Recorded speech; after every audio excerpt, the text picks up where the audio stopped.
Bom dia, igreja. A paz de nosso Senhor e Salvador Jesus Cristo. É hora da nossa EBD online.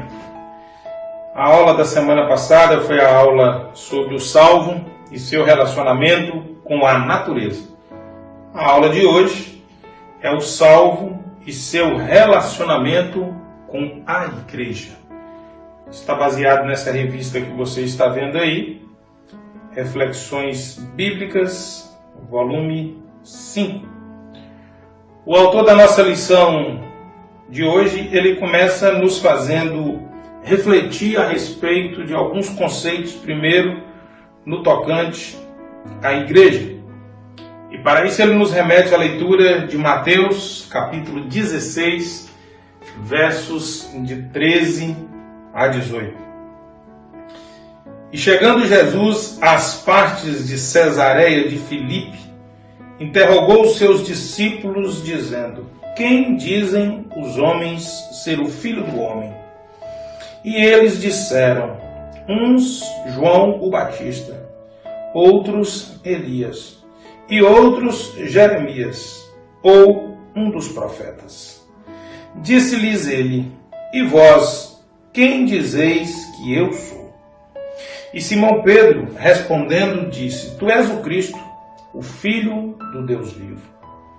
E Jesus respondendo, disse-lhe: Bem-aventurado és tu, Simão Bar-Jonas, porque ti não revelou a carne e o sangue, mas meu Pai que está nos céus.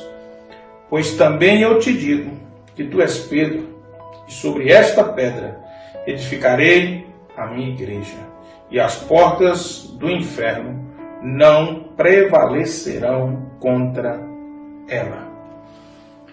Esse texto é um texto maravilhoso, e mais no final da lição nós vamos trabalhar essa questão da igreja edificada sobre Pedro e toda essa confusão de Pedro ao primeiro papa e tudo isso que gira em torno. Mas agora nós vamos nos prender à dinâmica do autor. E o autor diz que apenas Mateus usa o vocábulo igreja literalmente em todo o Novo Testamento, ou pelo menos nos Evangelhos. Mas nós vamos ver que Jesus declara isso aqui em Mateus, e a partir de Atos, capítulo 2, a igreja vai ser edificada por Jesus. Nós vamos ver a igreja cheia da graça, cheia do poder. Nós vamos ver a igreja se espalhando por toda parte, e em poucas décadas a igreja vai atingir todo o Império Romano. E aí o autor nos faz, com base nesse texto, a primeira pergunta: o que é igreja? Jesus falou aqui agora em Mateus 13:18 que sobre essa pedra ele vai edificar a sua igreja. Jesus foi muito claro: a minha igreja.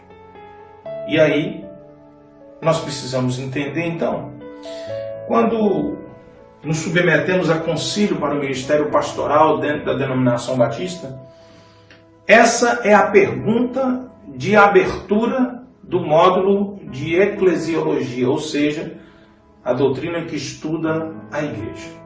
Nós temos um questionário primeiro de chamada e vocação, depois tem o questionário de eclesiologia e depois o de teologia sistemática. E a pergunta que abre a avaliação de eclesiologia é justamente essa: o que é uma igreja local? Nós sabemos que essa palavra igreja aí no grego é eclesia. E eclesia, ela não significa templo, ela não significa estrutura. A palavra eclesia, ela significa chamar, né? E alguns traduzem por chamado para fora.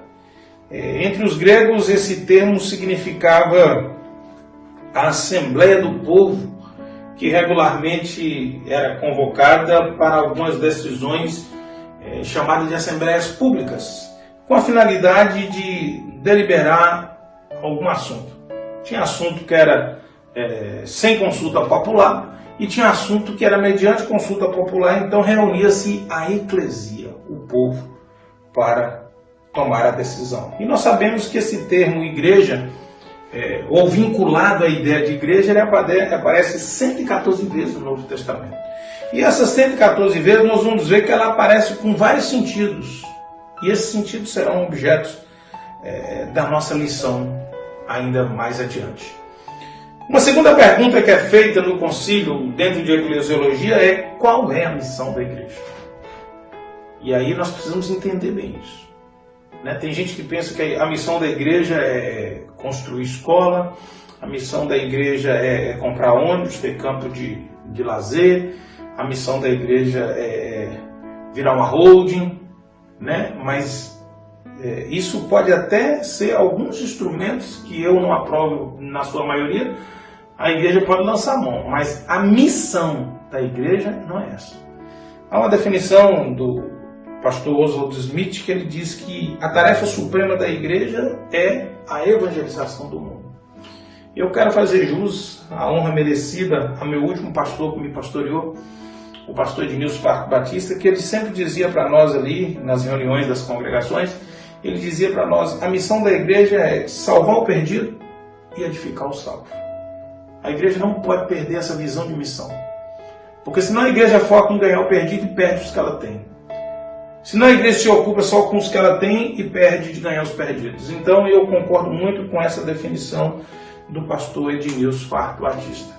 A missão da igreja é salvar o perdido e edificar o salvo. E aí, o autor da revista, então, agora quer nos definir melhor esse vocábulo igreja, e ele diz: ela pode significar o templo onde a igreja se reúne, ela pode significar, na nossa linguagem, a instituição na sua composição, diretoria, estatuto, CNPJ, regimento interno, e ainda pode significar de forma legal como ela se organiza para cumprir sua missão.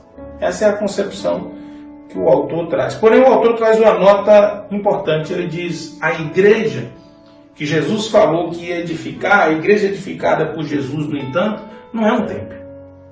A igreja edificada por Jesus não é a instituição. A igreja edificada por Jesus no Novo Testamento, nós vamos ver que é o corpo. Por isso que a palavra que Jesus usou, eclesia, que era a convocação do povo, é significado da igreja no Novo Testamento. Ou seja, é o corpo de Cristo. É o povo que forma o corpo da igreja. A instituição pode até servir como meio através do qual o corpo se reúne para desenvolver a missão. Mas não é a igreja. E aí eu vou lançar a mão do que o autor lançou, que é algumas bases que ele usa de um material excelente de teologia sistemática chamado de Teologia Sistemática Exaustiva de Grudem. É um dos melhores livros de teologia sistemática que existe na atualidade para você estudar tudo sobre teologia sistemática. E ele começa então a dar alguns pseudônimos, que ele chama de alegorias, para a igreja. E ele diz: uma primeira alegoria que nós precisamos entender é o que é a igreja visível. O que é a igreja visível? O nome já diz, é aquela que nós percebemos. É aquela que, quando estamos presentes no templo, é a instituição, é aquela em que nós nos apresentamos. E aí nós vamos ver um texto, Mateus 13, 24 e 25. Propôs-lhes outra parábola, dizendo: o reino dos céus é semelhante ao homem que semeia a boa semente no seu campo. Mas dormindo, os homens, veio o seu inimigo e semeou o joio no meio do trigo e retirou-se. Então o que o autor nos diz quando ele apresenta esse texto? A nota do autor é que no meio dessa igreja visível, no meio dos discípulos, há aqueles que não são os discípulos. Ué, pastor, então tem gente que não é crente no meio dos crentes? Tem. A Bíblia o tempo todo fala sobre isso. Banqueteiam no nosso meio e não são dos nossos. Então nós temos que perder essa falsa ilusão de que todo mundo está na igreja é salvo, todo mundo está na igreja é crente. A Bíblia diz que não. E eles ainda têm um papel de semear coisas que não são de Deus. Eu sei que assusta um pouco essa visão. Eu sei que causa horror um pouco, mas é o que a Bíblia diz. Mas a mesma Bíblia que nos aponta isso também nos ensina outra coisa. O que foi, pastor? Eu li Mateus 13, 24 a 25. Agora leiamos Mateus 13, de 28 a 30, ele lhes disse: um inimigo é quem fez isso. E os servos lhe disseram: queres, pois, que vamos arrancá-lo? Ou seja, quer que a gente tire da igreja quem são esses? Olha o que Jesus vai dizer para eles. Ele, porém, lhes disse: não, para que ao colher o joio, não arranqueis também o trigo com ele. Deixai crescer ambos junto até a ceifa.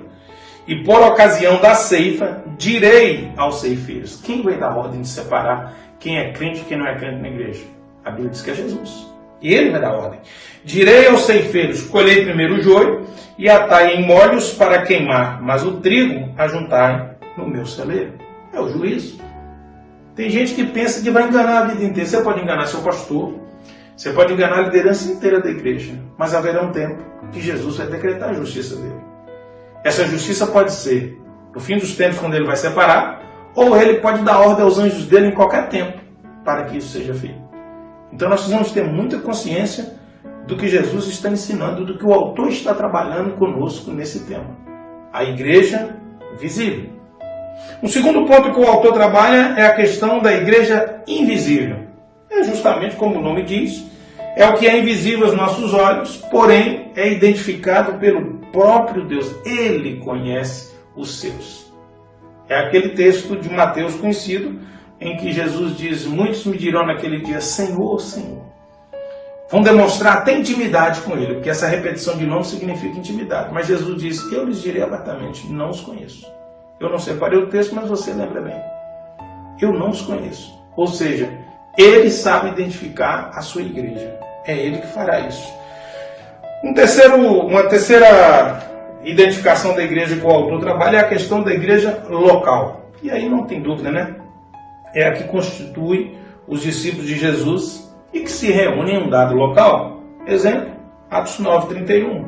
Assim, pois, as igrejas em toda a Judéia e Galiléia e Samaria tinham paz e eram edificadas e se multiplicavam, andando no temor do Senhor e consolação do Espírito Santo. Eu queria chamar a atenção para você, quando o autor de Atos, que é Lucas, ele diz assim: tinham paz, preste bem atenção no que diz a respeito das igrejas, tinham paz e eram edificadas. Depois ele diz: e se multiplicavam. Então, veja bem, tinham paz, eram edificadas e se multiplicavam. Essa é a tônica da geração de igrejas bíblicas do Novo Testamento em Cristo Jesus. Então, querido, esse modelo de igreja que nós temos gerada de contenda, de divisão, de briga, de grupos, não temos base bíblica para isso. A igreja de Jesus se multiplica, ela não se divide. A igreja de Jesus se multiplica e essa multiplicação se dá debaixo de paz e de edificação. Quando essas coisas não acontecem, não vai acontecer então o que vem depois, andando no temor do Senhor e na consolação do Espírito. Então, meu querido, quando a igreja perde o temor do Senhor, ela não se multiplica, ela divide. Tem gente que consegue abrir uma igreja de mal do grupo que saiu. Isso não é igreja. Isso não é igreja. E a gente precisa tomar muito cuidado com isso. Mas é só uma advertência. Porque muitos, quando saem para essa divisão, eles vão exercer não o discipulado cristão de Jesus, eles vão exercer o ministério de Absalão. Como é que é isso, pastor? Lá em 2 Samuel, capítulo 15, versos de 5 a 6, a Bíblia diz assim: sucedia também que, quando alguém se chegava a ele para se inclinar diante dele, ele estendia a mão, pegava dele e o beijava. Veja a comoção do recebimento do filho do rei com as pessoas, é Absalão.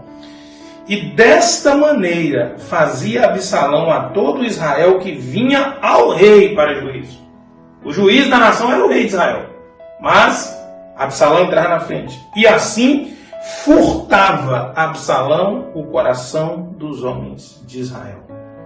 Não me esqueça de uma pregação que eu ouvi: os ladrões de coração. Igrejas que não seguem essa linha que o autor acabou de ensinar, debaixo de paz debaixo de edificação e se multiplica debaixo do temor do Senhor na consolação do Espírito, só vai restar essa oportunidade, essa opção. É assédio, é visita, é oferecendo cargo, é ligando, é ministério de Absalão. Ao invés de ganhar perdidos, começa a pescar os crentes dentro de outras igrejas. E como terminou Absalão, assim também terminará esses que resolvem usar a metodologia dele. Aí o autor ainda apresenta mais um modelo, a Igreja Universal. O que é Igreja Universal? É a igreja numa forma geral, desvinculada de espaço e de nomenclatura. Ou seja, é a igreja de Jesus se reunindo. E aí a gente precisa entender isso, e um traço que o autor nos remete é Efésios capítulo 5, verso 25, ele diz: Vós, maridos, amai vossas mulheres como também Cristo amou a igreja e a si mesmo se entregou por ela. É a igreja. Então, não amou essa denominação, aquela denominação, Jesus amou a igreja. Qual a igreja? A Igreja Universal. Então nós precisamos entender isso, a universalidade do reino e da igreja. Quando nos reunimos como crentes. E aí as diferenças doutrinárias, as particularidades de uso e costume não podem falar mais alto do que a Bíblia. Nós precisamos ter muito cuidado com isso. Mas depois que o autor trabalha então a questão de o que é igreja, ele nos chama agora no segundo tópico para trabalhar a questão da natureza da igreja. E a gente precisa entender isso com muita tranquilidade. O autor diz: como instituição edificada por Cristo, a igreja está ligada a Ele, superando muito em termos de unidade e de missão a qualquer outra instituição humana. A igreja está acima de qualquer instituição. E ele apresenta algumas identificações da natureza da igreja. Primeiro, a igreja é uma família. A igreja precisa se comportar e a igreja precisa necessariamente ser caracterizada como família. Afinal de contas, nós temos Deus como Pai, a relação dos irmãos na igreja, ou seja, nós somos irmãos uns dos outros, então é uma família. E aí, Mateus capítulo 12, verso 50, nós lemos: porque qualquer que fizer a vontade de meu Pai, que está nos céus, este é meu irmão, irmã e mãe. Veja que Jesus aplica essa alegoria de família para a sua igreja. Então, uma primeira natureza que a igreja tem e que ela precisa zelar é a sua natureza familiar. Uma segunda opção, então, que o autor também aponta que a igreja evidencia é noiva. A igreja é a noiva, ou seja, a igreja mostra essa questão do casamento. E o que é mais importante no casamento? Pureza e fidelidade. Essa é a ideia da igreja. A união completa da noiva com o noivo se dá mediante pureza e fidelidade. E isso fica evidente também na Bíblia. 2 Coríntios, capítulo 11, versículo 2. Porque estou zeloso de vós com zelo de Deus, porque vos tenho preparado para vos apresentar como uma virgem para um marido, a saber, a Cristo. Então veja que a alegoria do casamento da noiva é algo intensamente trabalhado na questão da igreja. Apocalipse capítulo 21, verso 9.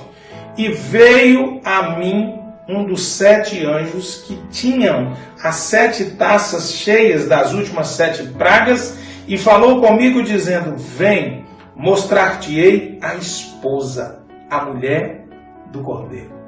Então veja que a alegoria de noiva é bem presente e é bem forte também na igreja. Uma terceira alegoria que o autor destaca, que é muito importante e que nós não podemos passar desapercebido, então, é a alegoria de corpo. Primeiro nós vimos a alegoria de família, a alegoria de noiva e agora a alegoria de corpo. E essa alegoria ela é linda porque ela representa toda a unidade que deve existir no meio da igreja, no meio dos membros, no meio do corpo de Cristo. 1 Coríntios, capítulo 12, de 25 a 26.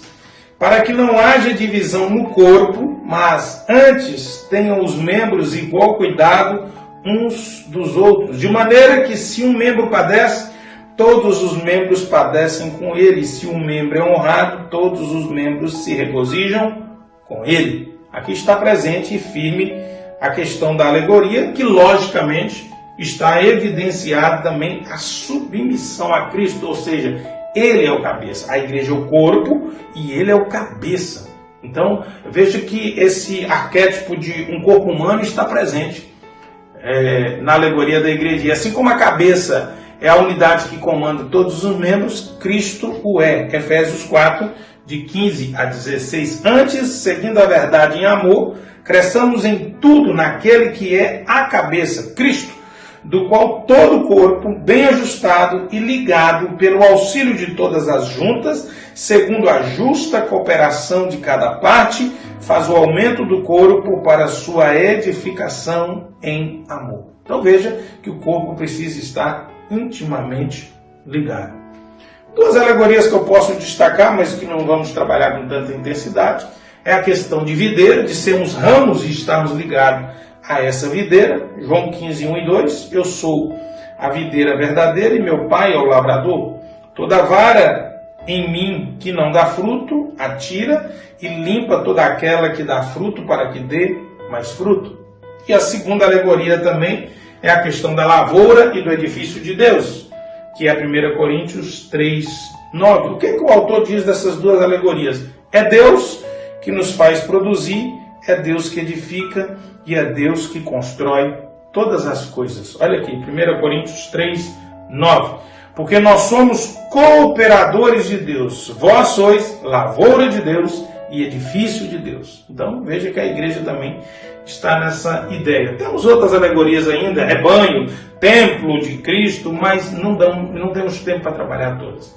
Realmente, as três alegorias que vão fazer toda a diferença nessa questão do relacionamento do salvo com a igreja é a questão de corpo, é a questão de família e é também essa outra questão que é a questão da noiva. Mas o autor nos chama agora para a terceira questão, e essa é muito importante. Eu disse para você que nós íamos trabalhar aquela questão de Mateus, e aí nós precisamos passar nisso.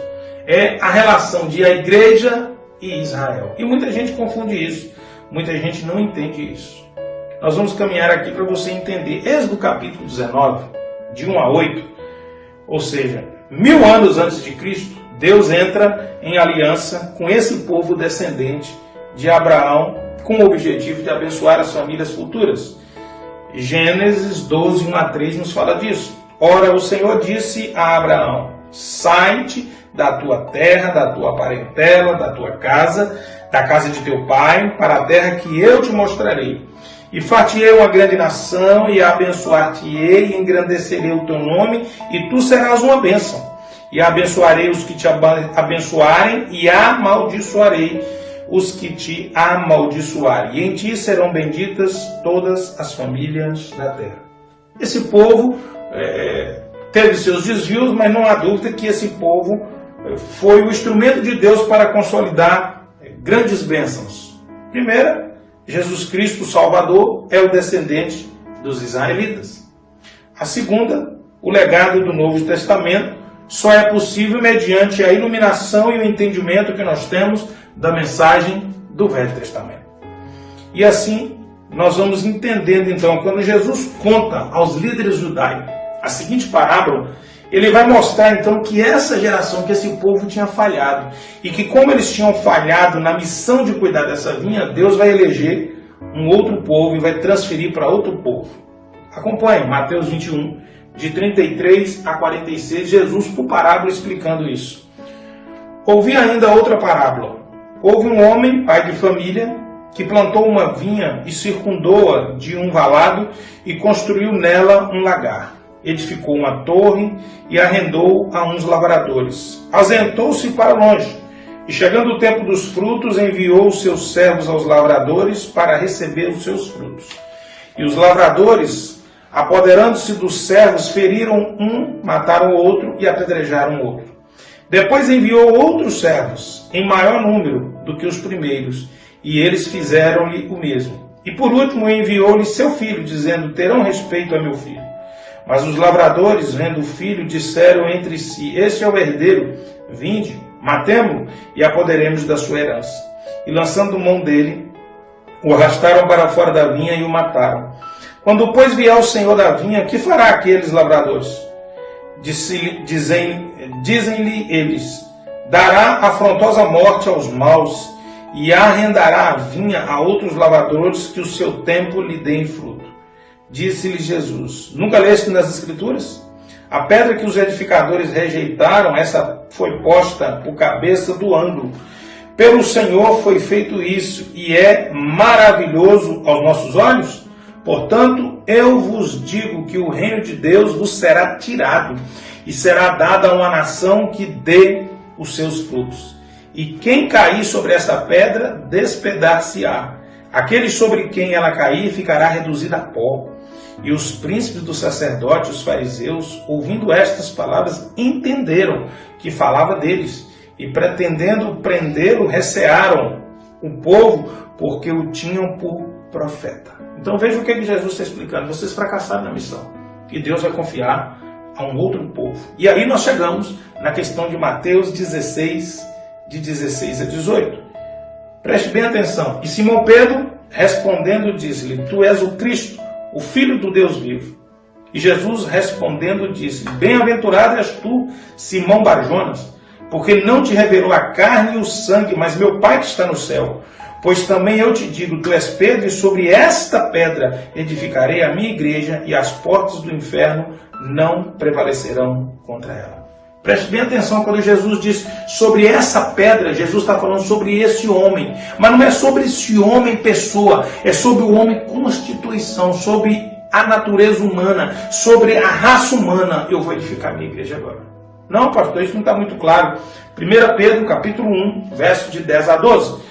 Foi a respeito dessa salvação que os profetas que falaram da graça destinada a vocês investigaram e examinaram, procurando saber o tempo e a circunstância para as quais apontava o Espírito de Cristo, que neles estava, quando lhe predisse os sofrimentos de Cristo e as glórias que se seguiram àqueles sofrimentos, aos quais foi revelado que não para si mesmos, mas para nós, eles ministravam essas coisas que agora vos foram anunciadas por aqueles que, pelo Espírito Santo, enviado do céu, vos pregaram o Evangelho, para as quais coisas os anjos desejaram bem atentar. Então preste bem atenção que agora está acontecendo o que Jesus falou. 2 Pedro 1, de 20 a 21.